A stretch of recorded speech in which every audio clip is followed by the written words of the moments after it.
Sparrow Spalding here, and today I am talking about parenting, and I'm very excited about this topic. And this is really about, how to best parent your children. Hey, Michelle, so that they turn into amazing human beings that go on and do wonderful things and live a happy life, right? And I titled this, parenting your children is all about parenting yourself. And the reason I focus on this is because it's so true. Hey, Jonathan, a lot of times when we are raising children, and we're going to talk about kids of all ages today, but when we're raising kids, we are so quick sometimes to see the flaws in our kids or what they're not doing well, what they're not doing right. And we sometimes forget that they're little mirror images of us, right? And so a lot of times if our kids aren't doing what they're supposed to be doing, or they're acting up, or they're having problems, we really need to take a look at ourselves and really see where maybe we're out of alignment, maybe we're needing to grow up in an area or a few, and how oftentimes when we self-correct, our children will pretty much do the same, right? And so, the other topic is, there's so much going on right now in today with teen suicide, unfortunately, and gosh, even, mass murders and those kinds of things. And I'm going to talk a little bit about that today too, and how to suicide-proof your child. Really, how to raise a kiddo who's going to be much less likely to harm himself or herself or other people. It's just, it's just becoming more epidemic, and it's so sad. Hey, Bruce. Hey, Jonathan. So, yeah, let's talk about that first concept. Parenting your children really starts with parenting yourself. So if you think about your own childhood, if you think about anything that still lingers in your adult life from your past, from your childhood, whether it's how you were treated by your mom and dad. Hey, Vanessa, if you had any major losses growing up as a child, if there was dysfunction, addiction, alcoholism, mental illness with your family, those kinds of things, of course, leave lasting scars. If there was too much discipline, if there wasn't enough, those kinds of things, if you grew up in poverty, all kinds of things. When you think about this stuff, this gets brought into the dynamic of us raising our own children. And a lot of times, those kinds of things will lay dormant until we become parents. And then those fears, those insecurities, or, those proclivities can become activated. And then all of a sudden, we say, oh, I'd never parent like my mom did. And then we end up doing that. Or we go too far the other way and we do the opposite, which we don't want to do either. And I always say, and I got this from my life coach many years ago, 180 degrees of dysfunctional is still dysfunctional. So we want to really be careful about that kind of stuff. Hey, John. So we know it's really important to think about where, in my life, do I need to clean up my act a little bit, right? And it can be subtle things. I made a list of some things too. So if you have kids who struggle with impulse control, with any sort of anger issues, especially at school, addictions, bad attitudes, any sort of lack of compliance, even outright defiance, sneaking, lying, those kinds of things, poor self-esteem, if they throw a lot of tantrums, if they have, excessive sadness, if they're overly sensitive, those kinds of traits, those are, obviously we want to deal with the child, and we'll talk about that. But the first thing you want to do is you want to look at yourself, your spouse, and say, okay, where do either of us struggle in any of these areas? And you'll hear it all the time. And as moms especially, we forget our kids listen when we talk on the phone or talk to our friends, and we'll say, oh, I feel so fat, my thighs are too big, or, whatever the case, I gotta lose weight, those kinds of things. Kids pick up on that. Kids assimilate that, right? And they may not be able to articulate why they don't feel good about themselves, but they're kind of just sucking that in from you. Or sometimes, it can be dads who do those things. And I've worked with families where, dad might have a lot of insecurities and maybe doesn't even realize, how he brings that across. But then, his kids might have a lot of insecurities. And even if he's not outwardly saying things that, where he's putting himself down, kids really just kind of absorb that energy. So we want to be so careful about that kind of stuff, right? So, it's always good to check in. All right, if I want my kid to have good impulse control, do I have good impulse control? And I see a lot where there's not always that congruence, If I'm on my phone all the time, am I yelling at my kid for being on his phone or being on the video game all the time? Just those kinds of things. If I frequently yell at staff people, wait staff, or, other people, and, then I get mad when my kid's yelling at somebody, again, we have to think about those things. So I always say, 98% of the time, it starts with us. What do we need to do? I mean, it's not fun. It's not what we always want to hear, but it's always important to think about. So any of our unhealed parts, imagine our kid will mirror them back exacerbated, right? So think about this. We may not be on the floor throwing a tantrum, but, our kid is going to react to our energy or our unhealed parts, with enthusiasm and very exaggerated. So we have to think about those things too. So, okay, wow, my kid throws frequent tantrums and they're over the age of 4, which is a huge red flag that something's not right. Okay, what do I need to look at? What am I angry about? What am I frustrated about in my life? Those kinds of things. And by the way, Jordan Peterson says, it's our job to raise a kid that other people like. And you think about that. We don't want our kid to go out into the world thinking, oh, everybody has to like me, right? It's not about that. It's about we've got to put the hard work in early on so that we're raising a likable human, because unlikable humans don't succeed as well in life, right? If your kid's throwing tantrums or isn't kind or is beating up other kids, that kind of stuff, he or she is going to get shunned. They're not going to get invited to the play dates. They're not going to get invited to the birthday parties, for obvious reasons, right? So we want to be super careful about that kind of stuff, right? We want to raise a likable person. And when we're doing that, what we're really doing is we're instilling enough discipline. It starts early. Although, it's never too late, but, the earlier the better, right? We're instilling that discipline, and we're going to talk about the difference between punishment and discipline because they're so different. They're so different. And the word discipline actually means to teach, right? It doesn't mean to punish. So we want to talk about that. But yeah, so we really have to raise likable kids. And what does that mean? That means that these are kids that when they act up, they get consequences.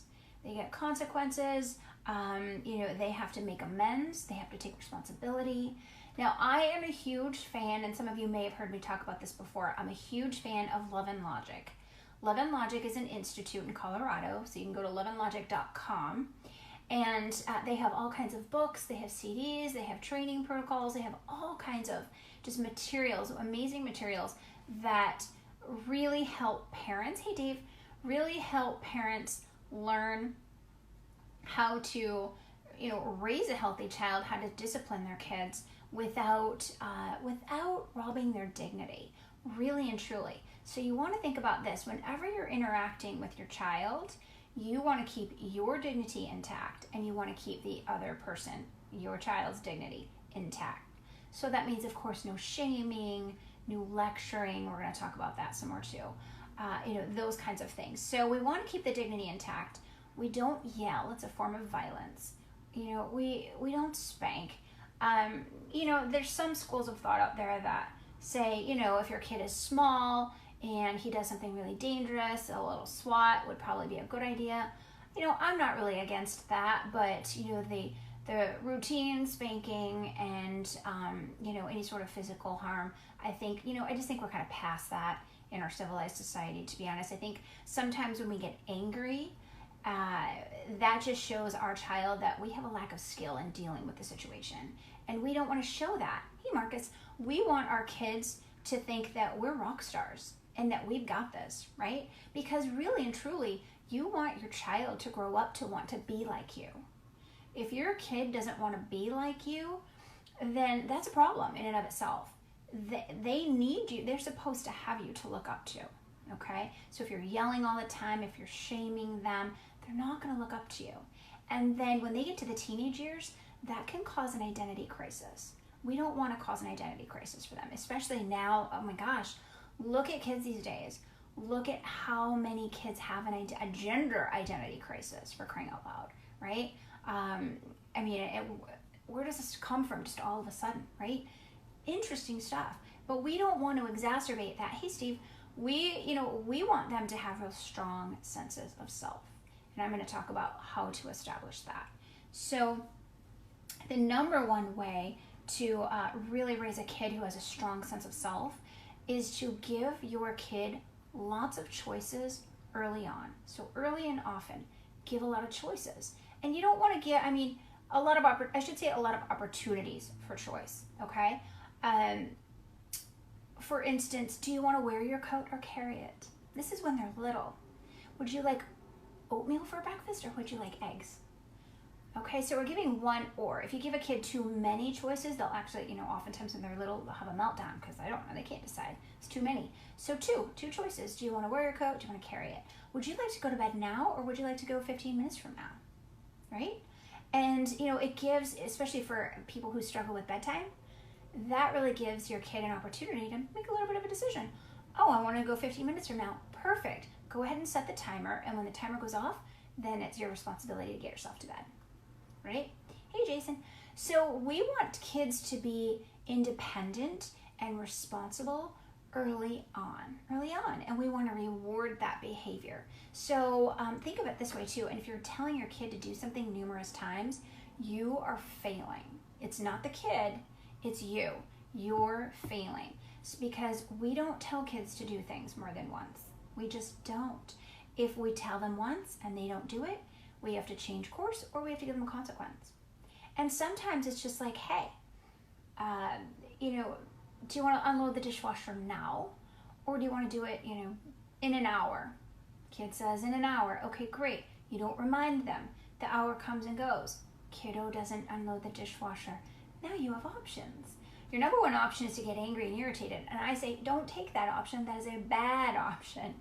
Your option really needs to be, how do I teach this kid that in the future it's going to be in her best interest to unload the dishwasher when she says?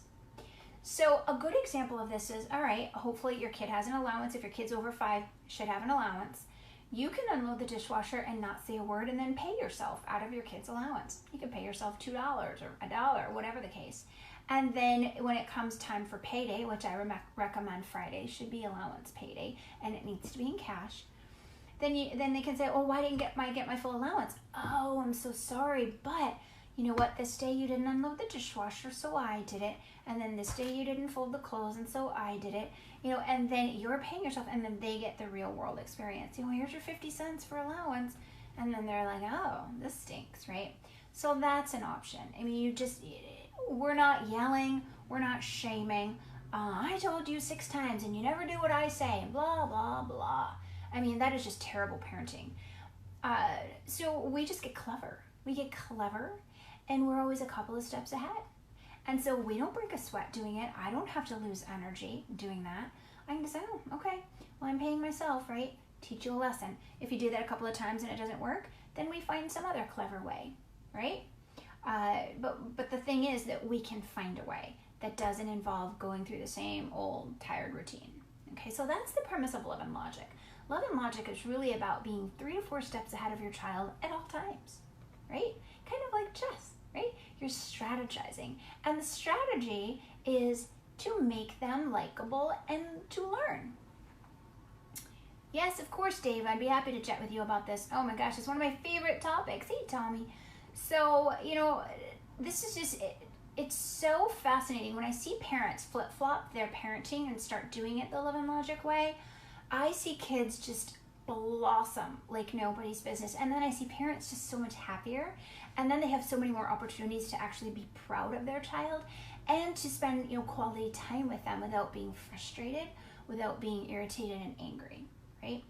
And so, just super, super important. So a strong sense of self, we're giving kids a lot of choices early on, and we're asking their opinions on things. Now, we're going to ask their opinions on things, that, at first, when they're young, don't matter to us very much. Hey, what do you think? Should I wear the red shirt or the blue shirt? Right? And they get to pick, and then they feel a little important. Hey, should I wear this tie or this tie? What do you think? And, you ask questions like that. As they get a little older, and you're sitting around the dinner table, hey, so, this is kind of how I feel about the concept of global warming, but you tell me what you think. What parents do a lot of times is they just, kind of impose their beliefs and philosophies onto their kids, which, sometimes it's great to do that when we're like, hey, it's not right to steal. It's, we don't believe in lying, those kinds of things. But, philosophical things, conceptual things, get your kids' opinion. What do you think? And then don't shame them, right? Don't make them wrong. But you can have an actual conversation, a dialogue with them, and, you kind of support them. You say, hey, I really like your viewpoint. That I'm going to think about that. That kind of makes sense to me. Or I'm not sure if I agree with you, but you brought up a couple good points. I'm going to have to sit with that. Just, again, to let them develop a healthy self-esteem. And, that gives them an opportunity to respect you and to feel good about the interaction, right? Number 2, let's talk about discipline versus the punishment. Oh, my goodness. Okay, so punishment, think about yourself as an adult. Think about when you do something wrong, whether it's at work, whether it's in a relationship, right? If you do something the other person doesn't like, do you want to be punished or do you want to be enlightened, right? Oh gosh, I'm so sorry, I didn't realize that this bothers you. Hey, Lottie, let's talk about this. Let's figure out a way that, I won't offend you next time, or let's come up with a negotiation or a compromise, right? But do you want to be punished? I don't want to be punished. And kids don't want to be punished because what do they really teach them? When we punish kids, it teaches them I'm bad. I'm inherently bad and I deserve to be punished, right? And, do we want them going out into the world with that philosophy? I mean, I don't want to send my kid out there, hey, Jesse, with the concept of I'm bad, right? Or I'm not as worthy because, you're punishing me, you're lecturing me, you're shaming me, those kinds of things. So, we can build their self-worth. And again, that comes from the inside and it takes time. But when somebody does something wrong, when your kid does something wrong, we can sit down and talk to them like a normal person. Say, ooh, you broke the rule, huh? Yeah. And the first thing when I'm working with kids, I say, what do you think should be done about this? And it's really powerful sometimes when a kid picks their own discipline. Sometimes it's fun to have a discipline jar. Well, gotta stick your hand in the jar. Let's see what you come up with, right? But finding different ways and having a little bit of empathy. So love and logic is really also about having some empathy when you're disciplining your kid. Oh man, this is such a bummer, huh? Looks like you didn't make a very good choice. How are you feeling about that? Yeah, I can empathize. When I was your age, I made a similar choice, and I'll tell you what my consequence was. What do you think your consequence should be? So you mouthed off to the teacher, huh? How are you going to put her energy back? How are you going to make amends with her? They might have an idea. If it's great, okay. If they can't think of anything, well, do you want to know what other kids do? Here's what other kids might do. So then you can give them a choice. Would you like to, help her clean her classroom?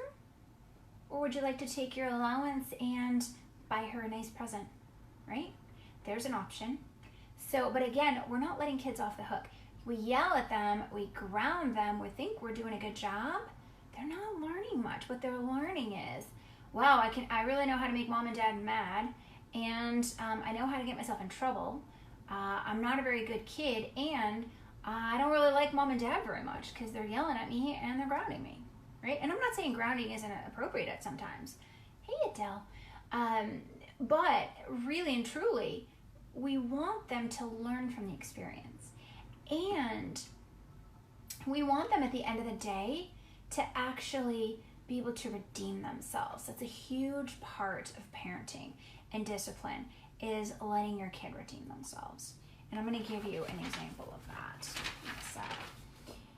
So when you let a kid redeem themselves, let's say I'm on the phone And let's say I have a daughter and she keeps interrupting. And I think it's really rude when kids interrupt. I think we should teach them early on to be patient and, to wait their turn, because they shouldn't be able to just constantly interrupt adults. It's disrespectful. So, hey, Kels. And so let's say I'm on the phone. My kid keeps trying to, interrupt me. And I don't necessarily have to cause drama. I don't have to say, hold on a second, I told you to leave me alone, blah, blah, blah, blah, blah. I can do my best to leave the room, go shut the door, or I can go like this, right? Do whatever. If I need to, I can get off the phone and then say, uh-oh, you know what? You really drained my energy when you interrupted my phone call. What's the rule? And you always have them tell you what the rule is. You don't want to lecture them. You know the rule, blah, blah, blah. What's the rule, kiddo? Oh, don't talk to you when you're on the phone. Exactly. Looks like you broke that rule. How are you going to put my energy back? Well, I don't know. Da, da, da, da, da, da. Well, I can think of some ways. How about this? How about, I see that basket of towels. How about you fold those towels for me and set the table, and I'll forget this ever happened. And then your kid, if they're a little bit used to love and logic, will be like, okay, right? They'll say, okay. And when they do that, then you get to say, wow, you did a really great job setting the table. Nice work. And you give them a little bit of that affirmation. They can breathe and smile and go, okay, I've redeemed myself, right? And then you can go on about your business as if nothing ever happened.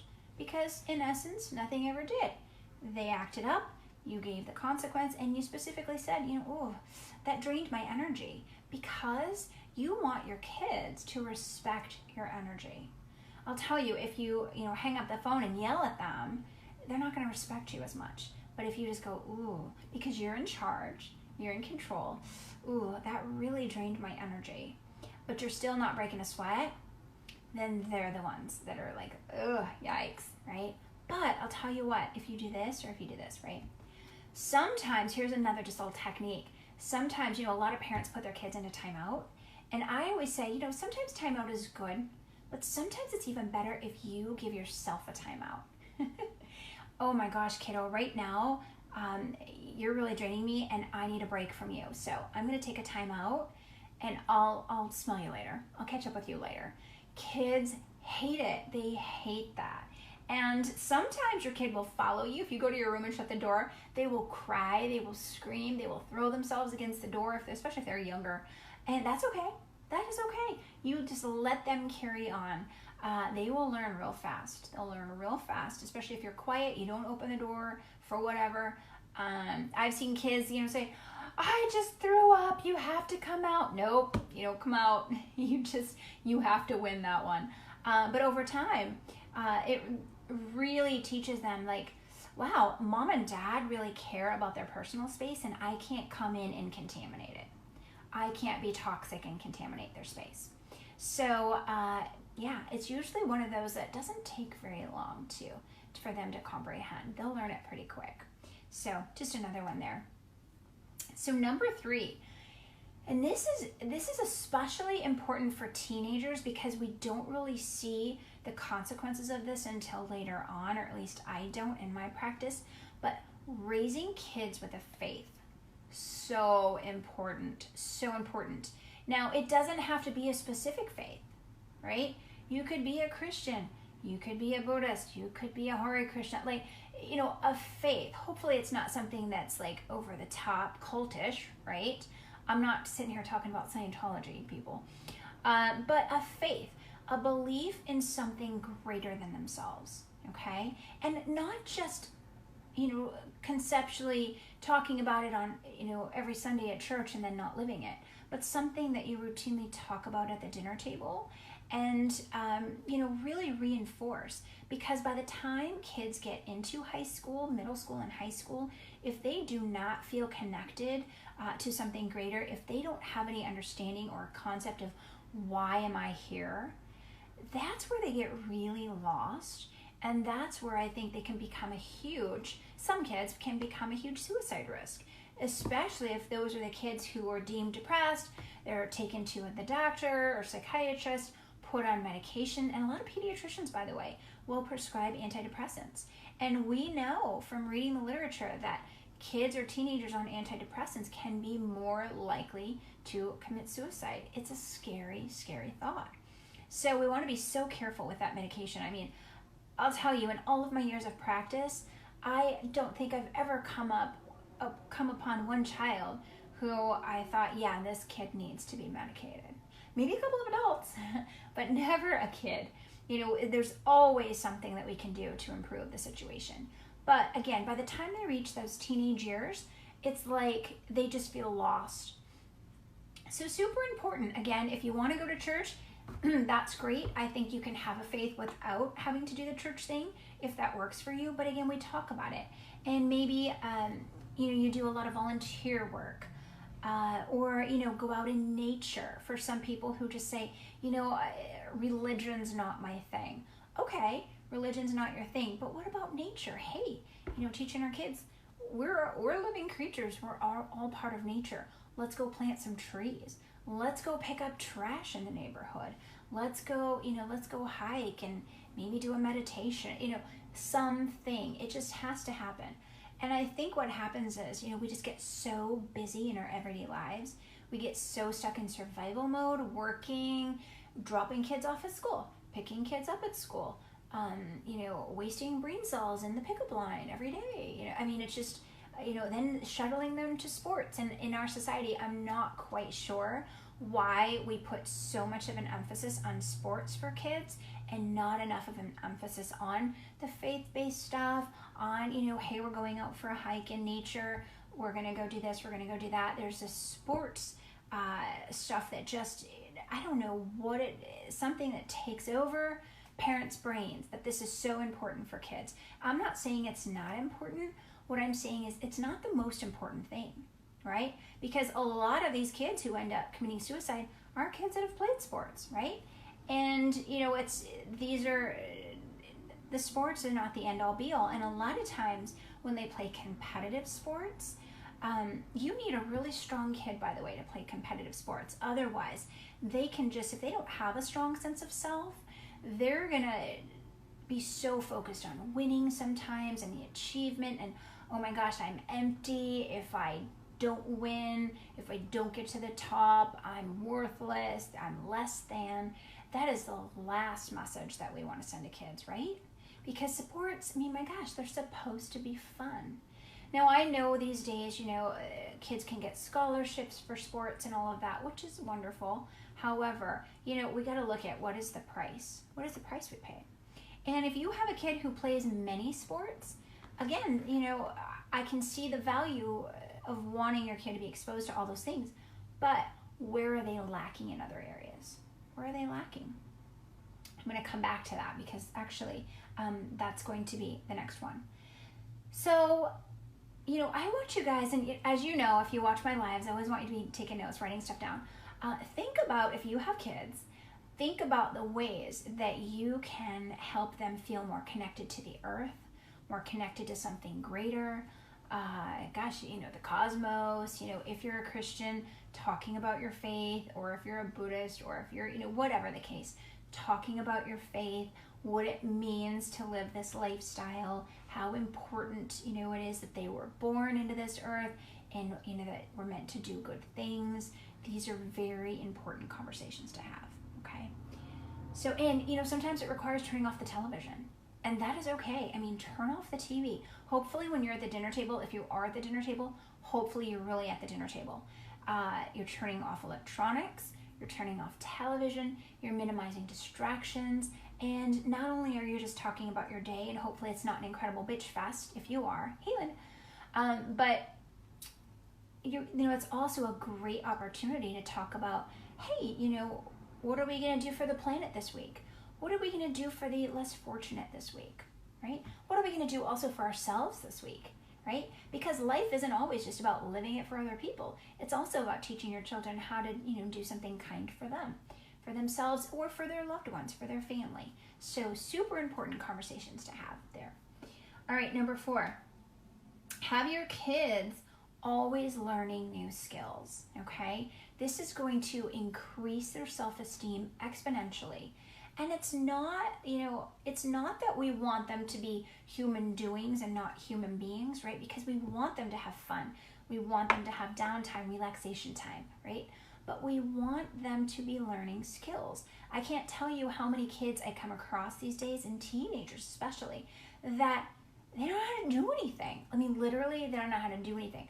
And I'm not even talking about major skills. They don't even know how to use a vacuum cleaner, right?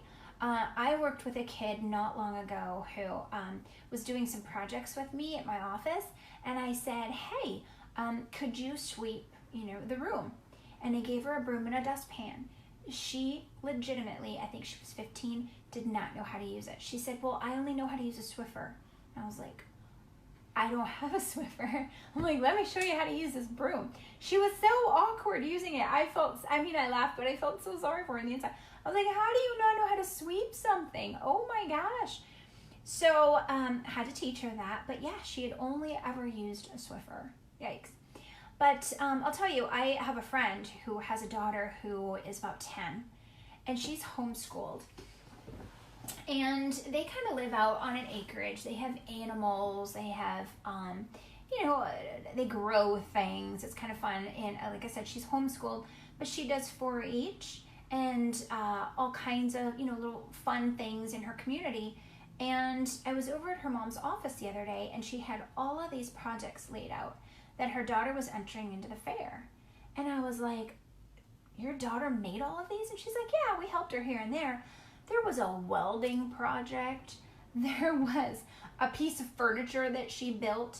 There was two things that she had sewn. One was a vest and one was a pillow. There was I think a calf skull that she had beaded. There was several pieces of artwork. And I said, how in the world did she learn all this stuff? She's like, well, some of it I teach her, some of it her grandma, and da-da-da-da-da-da. And, she had made some sculpture out of some old pieces of, mismatched china, teacups, and saucers. I mean, this stuff was great. I was like, is any of this for sale? I would buy some of this stuff from this 10-year-old. It was unbelievable. And this kid is just so well-adjusted, so well-rounded, so kind, sweet, happy-go-lucky, and such a strong sense of self. And she's just, growing up with a faith, and I'm just so proud of her. I was just blown away, though. I was like, I am 46 years old. I can't do half this stuff. This is amazing. Wow. And so, I want you to be thinking about, am I teaching my kids any skills? What do they know how to do besides play video games? Certainly they should be learning how to unload dishwashers, how to actually wash dishes by hand. They should be learning these things, how to clean, how to make a bed properly, right? How to cook things. If your kid is, 5 and older, they should be in the kitchen helping, right? Maybe we don't want to give them knives, but they can wash vegetables. They can, set the table, put things together. They can help clear. They can start learning how to do dishes. Basically, they're participating and they're feeling like they're an important part of the family, which raises self-esteem and self-worth, right? Hey, we need you. You're part of us, right? When we do everything and we let the kids go off and run and just play or, occupy themselves while we're doing all the work and then we do all the work of clearing, no. What do you think that teaches your kid? That teaches your kid that you're a maid, right? And we don't want to give them that message, that they're entitled. No, right? They should be part of that process, in my opinion, okay? So again, we were talking about sports earlier, skills versus sports. I'm a big believer that all kids should learn one sport, and it doesn't have to be a team sport. It could be an individual sport if they want to play tennis or golf or, something like that, why not? But one sport, one musical instrument, and one foreign language. And, it just makes them a well-rounded person, and it gives them confidence. And so, also learning an instrument, especially if your kiddo struggles at all in school with attention or focus, will certainly increase their focus because it helps use both sides of your brain when you're learning a foreign language and when you're learning a musical instrument. And if you have them practicing every day, 20, 30 minutes every day, it helps really give them that sense of follow through. And I have parents all the time saying, oh, my kid won't do that. Really? Well, your kid might do that if you say, I only feed dinner to children who have practiced their instrument or who have completed their homework, whatever the case. People go, what? You want me to take their food away? I said, that's not what I said. I feed dinner to kids who right? Because at the end of the day, they need to do what they're supposed to be doing, right? And you can really play around with that. I give dessert to children who have clean rooms, who make their bed every day, who, speak to me with respect, right? And that's, here's another little side note. When we're talking to kids, we want to use enforceable statements, okay? Write that down, enforceable statements. So let me give you an example of a non-enforceable statement. Sit down so we can eat. That is not really enforceable, okay? I mean, physically you could pick up your child and force them into the chair, but that's going to be a disaster, right? How we want to word that is, we will eat as soon as you are seated, right? It keeps you in the control, in the driver's seat, right? And it lets your kid know that, you're speaking in the affirmative. And it's a calm, relaxing statement. We'll eat as soon as you're seated, right? But as soon as you say, here's another great one, don't talk to me like that. If you say that to your kid, just stop. Don't say that. It is not enforceable. You cannot physically control what comes out of their mouth unless you're putting duct tape on it, right? And then we'll get in trouble for that. Hey, Debbie. So, here's what we say. I respond to children who are respectful. I respond to children who are respectful, right? I reward children who are respectful. So if your kid wants something, they're throwing a tantrum, they're, mad at you, I reward kids who are respectful, right? But as soon as we say, don't talk to me like that, you've already lost. Hey, V, you've already lost because that is not enforceable. So every statement that you make to your kids, just try to, think, is this an enforceable statement, right? And then if you guys want any information on this, I can email you a whole list of enforceable statements. It's really cool. And another thing I can send you through the Love and Logic stuff is a list of great one-liners. They're famous for one-liners because we don't want to over-communicate with our kids ever, because the more we do, the less they listen. So here's a great one. Uh-oh. That's a one-liner. This is wonderful for younger kids too. Uh-oh. And you'd use it a couple of times, especially with a consequence, then they know. And then as soon as they hear the uh-oh, typically they'll stop the behavior. Or here's another one. Oh, bummer. When your kid's acting up. Oh, bummer. This is great for once kids hit 6 or 7, the age of reason, when they start and their brains start working a little bit differently. Bummer. What? Uh-oh, right? Bummer, you're walking in front of the shopping cart. It's draining my energy.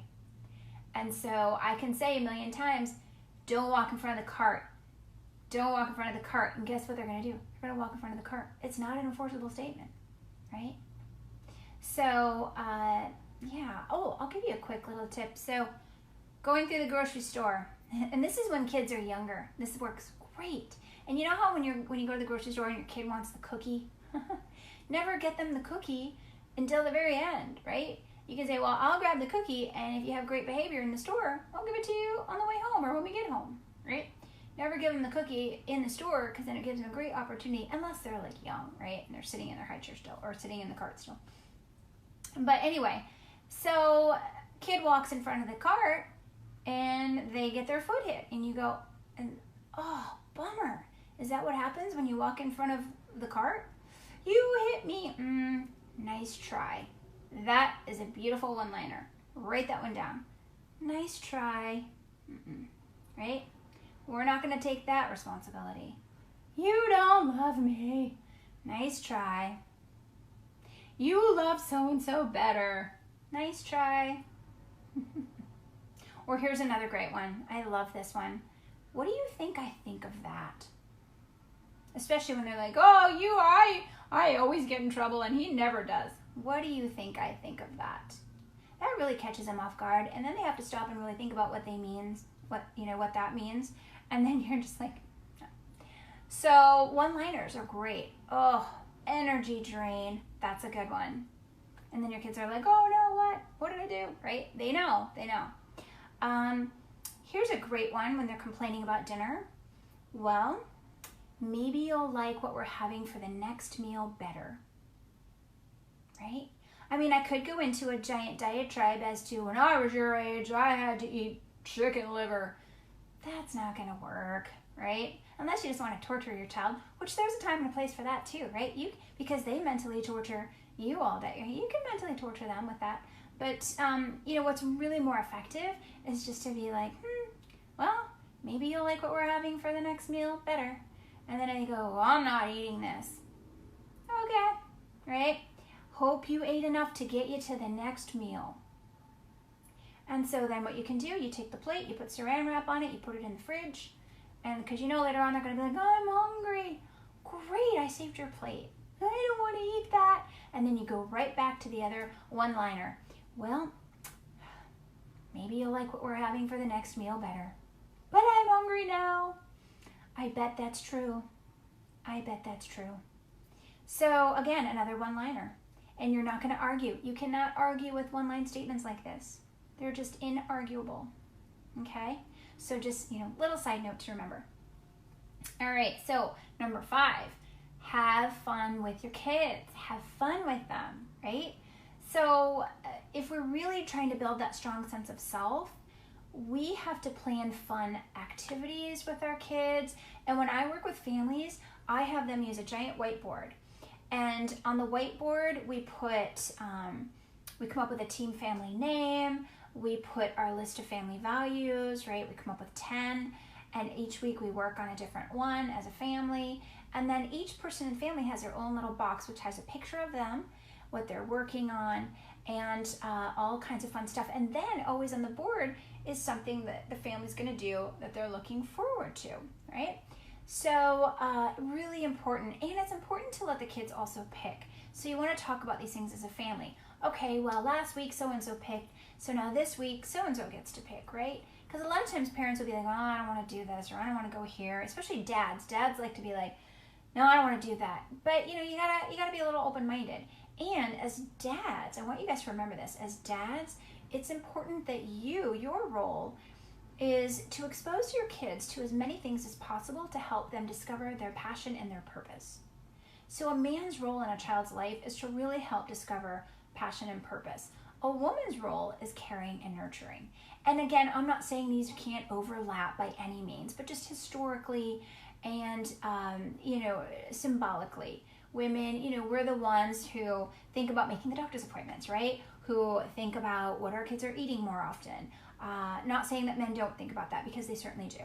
But, by and large, we go, oh, okay, got to take the kids shopping because, the clothes are too small. We're more about the nurturing. Oh, you fell and hurt yourself. Let me give you a hug, right? And dads are more like, oh, brush it off, right? Again, not 100% of the time. But so mom's roles, or the feminine role, I should say, is more of the nurturing. And the masculine role is passion and purpose. And so, be thinking about your families and be thinking about, who's taking on what role, and are your kids getting, that exposure. Now, if you're raising your kid as a single parent, super important to communicate with the other parent about these things, if at all possible. If that's not a possibility, or if they're not in the picture, then you do get the task of taking on both roles. And, hopefully, it's not saying that you're going to be perfect at it, but just making sure that it's on your radar. That, very important stuff to remember. And again, really figuring out, helping them talk about, wow, you really like archaeology. Is this something that you might be interested in later on down the road, or as a career, or in college? You know what? I saw this workshop for kids in archaeology. How about we sign you up? Or how about you and I go to the cave and do a little spelunking for the day, or whatever the case, right? But always be thinking about those things, because we really, when kids, again, I'm going to go back to the suicide stuff. Teenagers that are feeling depressed typically don't have a lot of passions. They don't have a sense of purpose. And you'll see these kids, even if they're not suicidal, you'll often see them turning to drugs and alcohol, right? Because they feel like something's missing, they feel empty, and they don't quite know what to do about it. And it's not their job to know what to do about it. It's our job, right? And we really need to reverse engineer it. So just something to keep in mind. So I made a list of like maybe, like 10 things not to do, right? If we're doing these things, we want to stop right away. So I mentioned this earlier, but I want to reiterate, don't lecture. I'm sure if you think back to your own childhood and the lectures that you received, you'll probably like still cringe. I can remember some of my lectures and I still cringe. I'm like, ugh. So don't lecture your child. When you lecture your kids, the message that you're sending them is you're so stupid that I have to sit here and talk your face off and tell you everything versus letting you figure it out for yourself. And that's going to rob them of some self-esteem, and they're going to tune you out.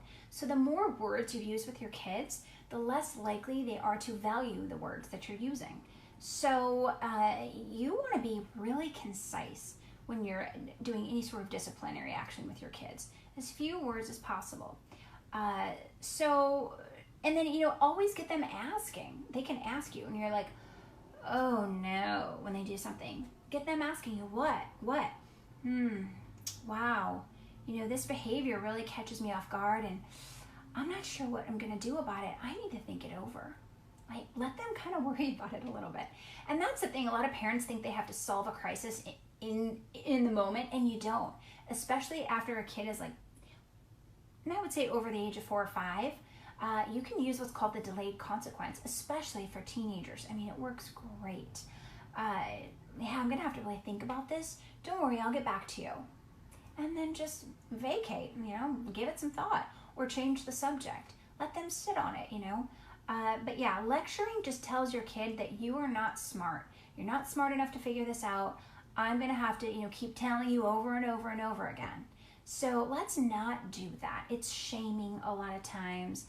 It's oppressive, really. When you're, a kid sitting there and you're going on and on and on, it's really oppressive. And I really think it squishes their authentic self, or stunts it from continuing to develop. So let's not do that. Let's use love and logic, or let's use other skills of discipline. Never say, number 2, never ever say, I'm disappointed in you. Oh, it's like the kiss of death, right? Don't say it. It just cuts, right? You can say, ooh, this behavior really doesn't sit well with me, right? And then we're distancing the behavior from the person, right? I think it's always important to do that. Wow. And, I might even throw some humor into it, especially when they're older. Not your shiniest moment, huh, kid? And, it gives a little bit of empathy. Even if I'm thinking of like a teenager that stayed out all night and, even maybe got drunk and then came home, or the parents of some other kid called and you got to go pick up the kid, whatever. Parents are so tempted to yell and scream and lecture. You could have gotten killed, and whatever. I would take such a different approach to that. I'd be like, kid, wow, not your shiniest moment. All right, you know what? We're going to talk about this when we're both in a better place. So why don't you go sleep and we'll talk about it. And if they're hungover, great. You can go into their room with a megaphone. My friend Ashley, she's got a megaphone for her kids, and it is really funny to watch. She'll sometimes even video her going into her kid's room with the megaphone. Time to get up and do some chores. So if they're hungover, that's great. That's the day we're going to pull weeds in the hot sun for 4 hours, right? And we're going to do it with some, maybe some Metallica blaring and a smile on our faces, right? That's the best way to torture your kids. Not through yelling and shaming and all that BS, right? So yeah, we really never want to say I'm disappointed in you. So just remember that. Your kid gets into a fight at school and comes home. Wow, so you got into a fight. Tell me all about it. What happened? We never want to assume anything. Even if the teacher called, we don't know the story, right? We never want to assume. And I was working with a family recently who this happened to their kiddo, their 8-year-old, and he's not always so great at articulating. So his mom texted me and I said, have him draw it out for you. Because he loves to draw. Have him draw out what happened, the battle, and have him explain it to you that way. And she said that really worked and it was effective, and they had a great conversation. She was able to keep her cool about it, come up with great consequences, and she was really impressed with the outcome. So I thought that was kind of cool. So number 3, kind of along with number 2, don't yell or shame, right? When we yell, we're just showing our kids, I don't have the skill set to deal with you. So I'm going to yell because it's a quick way to gain the upper hand and gain control and be the alpha in the moment. Now, as parents, we do want to be the alpha, right? You want to be the alpha, but you can do it without being violent. And yelling, I don't care what anybody says, it's a form of violence, okay? Now, if somebody's on a train track and you have to yell, get out of the way, that's different. That's not a form of violence. But if you're raising your voice and you're shaming somebody, it's a violent act, and we don't want to do that. We don't want to teach that to our children. They will internalize it. They'll either internalize it and become depressed, or they'll externalize it and they'll go to school and beat up kids, right? We don't want them to do either. If they're a girl, a lot of times they'll end up cutting on themselves.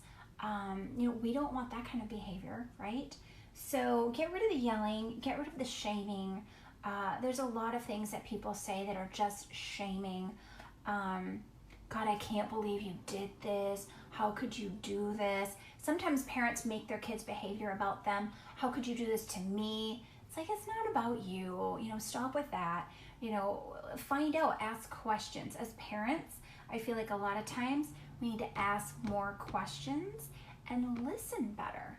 We're so quick to tell our kids things and tell. But we forget to ask questions. And I see adults just bad at this in general. And even when somebody's trying to sell me something, I think it's really funny because, one of the first rules of sales is to ask questions, right? But so many people forget this. And not long ago when I was buying a new car, I was like, my gosh, the salesperson just talked my ear off, didn't ask me a single thing, didn't really understand why I wanted this car versus this car, whatever. It's just kind of pathetic. And so we have to remember, it's so important if we're making friends, if we're in a relationship, if we're, parenting. Ask people questions and really stop to listen. Don't be thinking about what you're going to say next. Take a breath, chill out, and listen. And it's hard to do this when you're angry at your kid. So if you need to take a break and come back, or if you need to just, take a moment, walk around the block, figure it out. But, try not to talk about things when you're angry because it's just never going to go well. And by the way, when you're angry, you lose a ton of IQ points. So you're not going to handle it well. Just remember that. Number 4, don't let kids on social media too soon. It's just so non-life affirming. It's awful. And, kids are really mean on social media. They can be really mean. And so, if your kid's on Snapchat, if your kid's on Instagram, and, they're younger than 16 years old, I would really question that. I would be like, why am I letting them do this? And they might come home and cry, well, everybody else at school has this. Who cares? Literally, who cares? Well, that's great for them, and these are our rules, right? And you can say to a kid, I let you make a lot of choices in your day, and this is my opportunity to make a choice. This is my turn, and I'm choosing no social media for you. And I really don't understand. It's confounding to me why kids have smartphones to begin with, especially if they're under 15 years old. Why are they having a smartphone? They can have a flip phone and text important people their friends or you or grandparents, and especially if they're grounded, they can still have a flip phone. But I just don't understand the smartphones for kids. I think it really robs them of a childhood in many ways. And, it might be convenient for us because then they're quiet. They might take less of our time or energy or attention. But at the end of the day, I just think it's a huge disservice to them. So, just something to think about. And a lot of kids play games on their phones. And wow, I just think that in and of itself is just such a disappointment. They could be reading a book. I work with a lot of kids who are not encouraged to read. And I think it's sad because if you don't build that reading skill up soon for kids who struggle, they're really not going to want to read when they get older. And they're not going to want to read in adulthood. If they are in high school or end up going to college, they're going to struggle because college is a lot of reading, right? So, really try to build that skill. And you can reward them for reading. You can say, hey, I pay $2 a book, or, whatever the case. Or if you read this book and write me a one-page report, I pay $2 for that, or $5, or whatever it is you have to offer. Really encourage them to do that. So when kids are in a car, they should be reading a book. Or if you're waiting on something, why can't they be reading a book? Why do they just have to be on their phones? And I want you guys just to really think about that. Number 5, please don't medicate your kids. Please just don't. And if you say, well, they need it because of this or they need it because of that, I invite you to look again. There's a lot of herbal supplements. There's a lot of natural supplements that kids can take that increase focus. One I'm thinking about right now is called Bacopa. It's great for increasing focus. If they're jittery or anxious, magnesium works really well. There's a handful of things that work really well. Making sure they have enough B vitamins is super important. I don't think by and large kids get enough protein, and we get a lot of our B vitamins from protein. So, just something to think about there. But medicating kids, number 1, a lot of kids feel like there's something the matter with me. I need this medication. Unfortunately, there's a lot of side effects, especially with ADD medication. They can have decreased appetite. They can have problems sleeping. There's a lot that goes there. So I always say, try everything first. Try biofeedback, even just simple like teaching them how to meditate. And I'm not saying go off into the ethers with it, but just sitting down and just being inside themselves, getting them comfortable in their own skin. Super important. Now, most adults don't do that, and most adults aren't comfortable in their skin. They're fidgety. They're always doing this. I talk to so many people who say, I can't sit down. I can't sit down. So learning that for yourself is really important. And then teaching your kiddo is also super important. Hey, we're just going to sit here for 5 minutes. We're going to stare each other in the eyes. We're just going to breathe together. That is such a powerful exercise, just to teach them how to get calm and centered, how to get centered. So number 6, don't give your kids a Disneyland childhood. You may be so tempted to do that because, especially if you didn't have one, or let's say you did have one and you want to, kind of pass that on to your child. It's not realistic, and it just sets them up for so much disappointment later on in life, So, it's not saying that you shouldn't have fun. You should have lots of fun. But you can have fun doing, so many things. Going on a nature walk is so much fun. I was talking to parents not long ago, and they said, well, they were, in one breath, they were complaining about all the things that their kid had done for the week, right? And in the next breath, it was like, oh yeah, we're going to the bounce house this weekend or whatever. And I said, well, did they earn the bounce house? It's expensive, right? And they're like, well, no. Okay, and are you probably going to go out to lunch? Well, yeah. Well, did they earn that? Well, no. Well, let's rethink this. If they're going to the bounce house, or, they want to go to, something exciting, do something exciting all the time, let's have them earn that first. Is their room clean? Is their homework completed? Have they been respectful for the week? Have they participated? Did they help make dinner? Did they help do the dishes? Did they take out the trash? Did they, were they deserving of it? Just some stuff to think about there. And I'm not saying, again, that you have to be super strict, but, it shouldn't always just be roses. Remember that. That does not build character. And when we're talking about raising a kid with a strong sense of self, a kid with a strong character is going to just be so much happier in life, so much more successful, and way less likely to commit suicide. And how do we build character? Well, number 1, we model it for ourselves, right? Number 2, we talk about it. And that's why on the board we pick, 10 family values. And each week, we talk about the different values. And when we go through 10, maybe we pick 10 more. So respect. All right, what does it mean to be respectful? And we're going to talk about that frequently. How were you respectful today? How were you kind to somebody today? How were you organized today? Whatever the case, you pick your words.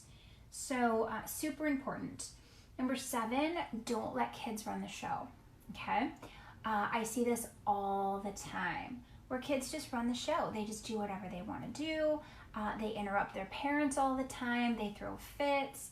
They spend hours arguing with their parents because they don't want to do homework. They don't want to do chores. They don't want to turn off the video game, whatever the case.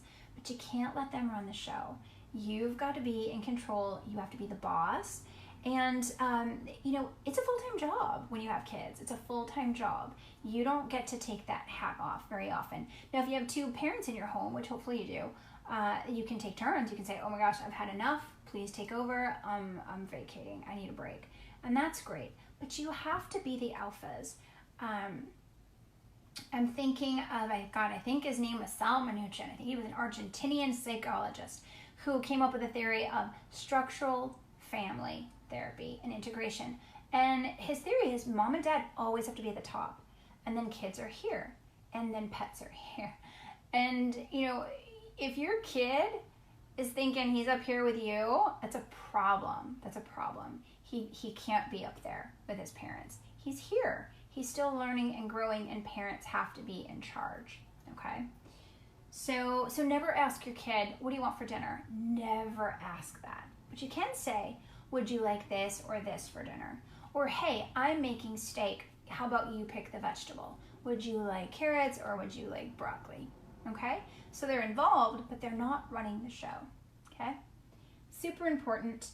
Number 8, okay, along those lines, don't feed them crap. Like, don't feed your kids crap. And I think we talked about this a little bit last week, didn't we?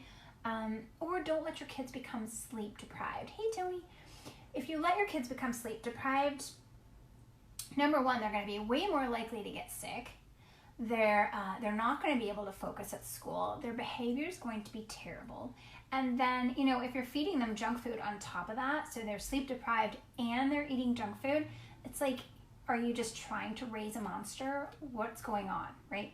Don't do that. Like, put a little bit of extra effort in. They have to eat right. Doesn't mean they can't have a treat on occasion, but they have to eat well, and they have to go to bed. And we forget, we need 8 hours of sleep, and most adults don't get that. Kids need 10 to 12. So how many kids are really getting that in a night? Probably not a lot, right? And, I really think that a lot of the neurological issues that kids have these days, the lack of focus, lack of attention, even sometimes learning disabilities, can come from kids not getting enough sleep. It is a nervous system nightmare when we don't get enough sleep, okay? Super, super, super important. Number 9, don't let them off the hook, okay? And so we don't want to go too far the other way. You don't want to, over discipline by punishing with yelling and lecturing and all of that. But also we don't want to let them off the hook. If they see something rude or disrespectful, or do something that's disrespectful, they need to make amends for it. And if they're younger, they can do timeouts. Even at age 3 and 4 years old, they can do chores to put your energy back. They can make you a card. They can rub your feet if you want them to. I mean, why not? There's just lots of things, but just don't let them off the hook, because really what we're trying to teach our kids is accountability. If we send them off into the world and they don't have a good sense of accountability, then they're screwed, right? They're gonna get passed over for the promotions. They're not going to do well in school because they're going to have excuses for everything. Well, I didn't do my homework because of this, and I'm late today because of this. We want to hold them accountable, okay? So here's a great example. Let's say your kid is 13 and really wants to purchase something, right? And has some money but wants to borrow some from you because you say, no, you have to pay for this. Let's say it's a computer, right? They need a new computer for whatever reason. Okay, well, I'll tell you what, I'll contribute 20%, right? Let's say they have 60%, but they need to borrow the other 20%. Okay, well, I'm gonna lend you the money, but you're gonna pay me back with interest, right? And does that sound mean to you guys? I don't think that sounds mean. I think it sounds appropriate. Okay, and I'm gonna check at the bank. What's the going interest rate? Okay, this is what I'm gonna charge you. Okay, and these are your installments. You have to pay it back by this day, and you're gonna make installments, right? And if you miss an installment, guess what? The computer belongs to me until you make the payment. So this is how we teach kids real world stuff. And yeah, does it take more effort? Does it take more thought? Of course it does. Does it take more creativity? Absolutely. We just have to dig deep and find that because that's what they deserve. That's what they deserve. So don't let them off the hook. And number 10, don't let them act like jerks. Don't let them. If you're in a store and your kid's having a tantrum, you just leave immediately and you pick them up. And if they're young enough, if they're still like in a car seat, put them in that car seat, sit in the car until they can collect themselves. And then you can say to them, would you like to try this again? Let's try this again. I did this with my nephew when he was 2.5, I think almost 3. He would not sit in a stroller to walk through the mall with me and my sis. And I said to her, I said, okay, do you want to break this behavior today? And she was like, sure. We had a great parking spot, happened to be like right outside the door almost. I think we did that 12 times, where we got a little bit further in the mall, and he was smart, he was testing us. And then he'd start screaming, and then we'd go right back, we'd sit in the car, we'd put him in his car seat, and we'd just sit there. Nobody yelled, nobody jerked on his arm, nothing. We were very calm about it. And he would stop crying, and I'd say, buddy, you ready to try this again? And he'd say, yeah, okay. But we finally got through it. I think my sister was exhausted. I'm like the Energizer Bunny. I'm like, I will do this for 12 hours. I don't care. He's got to break that behavior. And, but he did. He's a great kid now, by the way. He's 14. He's awesome. But long story short, you just have to be willing to put that work in, okay? But don't let them be jerks. That's not cool. So, again, just reiterating what Jordan Peterson says, it's your job to raise a likable person. And so, thinking about, if you're having issues with your kids, make a list of all the things that you don't really like about them. And then kind of go back and go, okay, are these things I don't really like about myself? Because you could see a correlation there, oftentimes. And if it's not, if it is, well, then you got to start with you, right? Always have to start with you. And then if you're like, no, okay, my kid just really has some challenges, all right, then instead of getting mad about it, instead of getting frustrated, let me think of some really clever ways to deal with that, right? So Love and Logic has some great books. There's Parenting Kids with Love and Logic, and then Parenting Teens. There's a great CD series called From Innocence to Entitlement that I really recommend. But you can even just go to the website, you can go to YouTube to watch some of their videos. I highly recommend their products, and it's just really fun, especially if you're married or if you have a spouse.